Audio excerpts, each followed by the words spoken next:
Itu dari internet, jadi kita sebut saja tokonya ini namanya Tito. Jadi Tito ini habis melakukan touring bersama satu orang temennya ke daerah Ciamis. Nah, temennya ini orang Purwodadi. Jadi setelah melakukan touring ke Ciamis, si Tito ngikut ke rumah temennya di Ciamis untuk nginep 1 hari untuk beristirahat.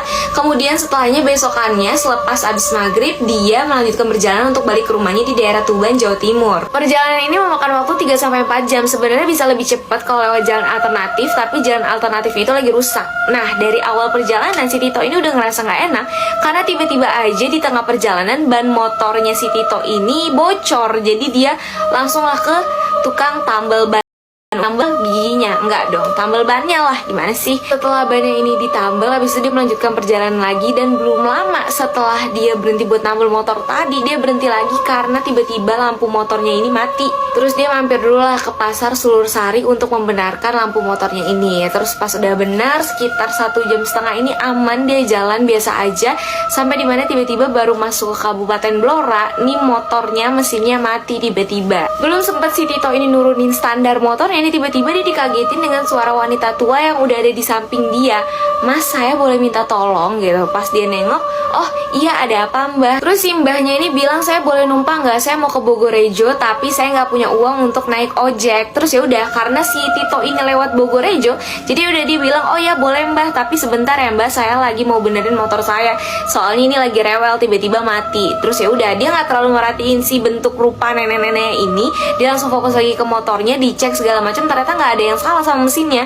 Terus dia mencoba untuk nyalain lagi dan nyala guys. Ya udah, akhirnya dia melanjutkan perjalanan bareng si mbah ini. Di jalan Tito ini nggak banyak omong sama si mbahnya karena emang dia fokus ke jalan. Jadi sempat beberapa kali dia ngomong cuma, mbah pegangan ya, tapi itu pun nggak dijawab sama mbahnya. Tapi ya udah, dia nggak mikir yang gimana-gimana, mungkin nggak denger karena itu kan posisinya motornya lagi jalan, jadi mungkin kena angin segala macam.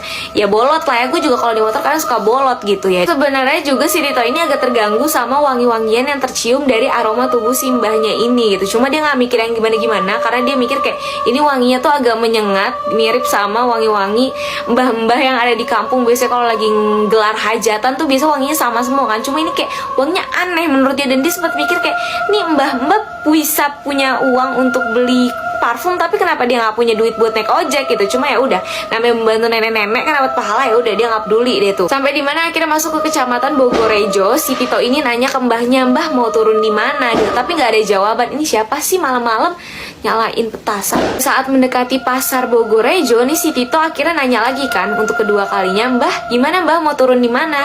Gak ada jawaban juga. Sampai akhirnya dia melipir sebentar, pas nengok mau nanya lagi ternyata hilang. Gak ada tuh nenek-nenek, kosong say. Terus habis itu di situ dia mikir yang kayak, duh sebenarnya agak deg-degan juga, tapi kayak ya dia nggak mau memperlarut ke deg-degannya itu karena di situ posisinya jalan udah sepi. Jadi kayak ya udah, dia meneruskan perjalanan lagi karena juga mikirnya udah malam, dia udah telat banget dari waktu yang seharusnya ditempuh sama dia untuk pulang ke rumah. Setelah lumayan jauh dari Bogorejo, akhirnya dia itu memutuskan untuk berhenti di daerah keramaian. Jadi dari jauh tuh dia ngeliat kayak ada pasar malam gitu, tapi nggak ada komedi puter, jadi cuma kayak ada jualan makanan, baju, sama kayak orang berlalu lalang masuk ke dalam daerah yang ramai itu. Akhirnya dia memutuskan untuk berhenti di situ. Nah, tujuan Tito berhenti di situ adalah untuk mengisi perutnya, lapar saya. Akhirnya dia melihat ada tukang bakso, wah enak nih malam-malam dingin-dingin kita makan bakso. Ya udah, akhirnya langsung aja dipesen sama si Tito. Setelah pesan bakso, si Tito ini ngeluarin rokok untuk ngerokok dulu nih. Terus dia ngeliatin sekeliling, terus kayak dia mikir kan, ini aneh nih, orang-orang tuh kayak kosong semua, dan itu tuh suasananya tuh rame banget yang kayak banyak orang ngomong, tapi kok mulutnya pada diem semua. Ini bingung dong dia, kayak ini suaranya dari mana nih, orang-orang mulutnya pada diem semua, apakah ini suara hati mereka? Iya, suara hati seorang istri, enggak dong, canda.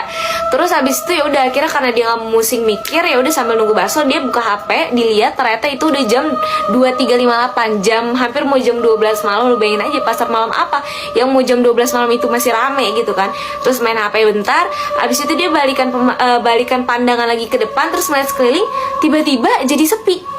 Sepinya tuh masih ada beberapa orang, tapi udah sangat jauh berbeda sama yang sebelumnya dia main HP itu masih ramai banget. Ini tiba-tiba udah jadi setengahnya, bahkan seperempat dari orang-orang yang tadi sebelum dia main HP. Dan sekeliling ternyata udah mulai sepi, dia mikir kayak, oh iya mungkin karena udah malam juga kali ya. Akhirnya dia membalikan pandangan dia ngeliat ke arah tukang bakso yang dia lagi nunggu bakso dia kapan jadinya nih. Pas tengok ke sini, oh masih ngelayanin orang-orang yang memang lebih dahulu beli dibanding si Tito. Pas dia balik lagi ke samping, itu udah bener-bener sepinya tuh lebih sepi lagi dibanding tadi. Jadi kayak dia mikir, ini ngapa cepet banget, dia cuma balikin pandangan ke sini, pas kesini lagi bener-bener langsung sepi lagi gitu loh. Kayak seharusnya orang kalau beres-beres itu kan butuh waktu kayak setengah jam sampai 1 jam. Ini kenapa cepet banget? Dia balikin pandang lagi ke tukang bakso, itu dia masih ngeliat si abangnya lagi ngelayanin orang yang sebelum dia. Dia balik lagi ke sini, itu bener-bener udah gelap total, nggak ada sama sekali orang. Akhirnya dia balik lagi kan ke pandangannya ke tukang bakso ini, dan nggak ada juga, udah bener-bener gelap. Saking gelapnya itu cahaya cuma dari sinar bulan aja. Terus di situ dia bergumam kan, nih kemana nih penjual bakso sama orang-orang yang ada di pasar ini tadi. Terus akhirnya dia melihat sekeliling lagi, dan ternyata apa? Dia lagi ada di kuburan. Tempat yang dia duduk, yang dia kira ini adalah bangku plastik, ternyata adalah kijingan makam, dan dia berada di atas nisan. Dan panik, si Tito langsung ke motornya dan menyalakan motornya, terus dengan kondisi jantung yang dak-dikduk, dan ya udah akhirnya dia pulang tanpa berani untuk nengok ke belakang lagi, bener-bener nggak mau berhenti dimanapun lagi.